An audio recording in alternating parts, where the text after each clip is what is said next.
gipahimangnuan nga bisan pa man kun hinay ang hangin nga dala sa bagyong Verbena apan daghang uwan ang dala sa naasoy bagyo nga mamahimong musangpot sa mga halapad nga pagbaha. Ani ang report. Alas 11 kaganihang buntag, nasigpatan ang bagyong Verbena sa northeastern portion sa Mindanao. Nahimutang kini 205 kilometers east-southeast of Surigao City ug naglihok pa west-northwest sa gipaspason nga 20 kilometers per hour. So mapadayon it is expected nga karong hapon or gabi makuha niya ang first landfall diring dapita sa either sa Surigao o sa Siargao area.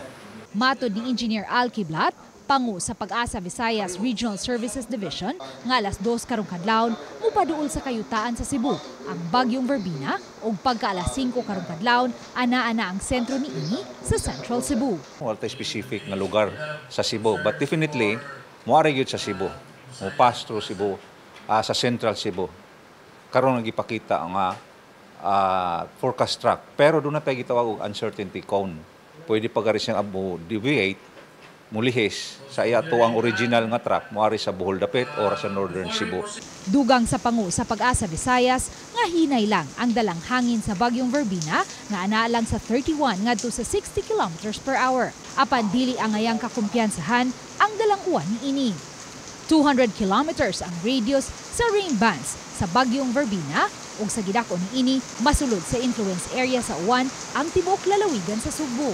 Ug tungod kay nangagusbat ng daan ang mga revetment wall sa kasapaan ug wa pa hingpit nga na-desilt ang tanang mga sapa sa Subo human sa bagyong Tino na miligrong muawas na usab unya ang mga sapa ug masinati na usab ang mga pagdahili sa yuta. Do na tayo gi-forecast na 100 to 200 millimeters of rain karong adlaw hangtod na siya ugma 24 hours nga mga pag-ulan. Although wala tayo nakita nga mas dagan. Sa Huwebes, gipanglantawang makagawas na sa Philippine Area of Responsibility ang bagyong Verbena.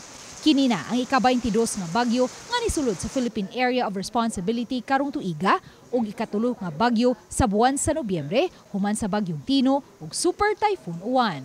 Uban ni Marlon Melgazo ug Rod Prado, Luan Merondina. Balitang Bisdak.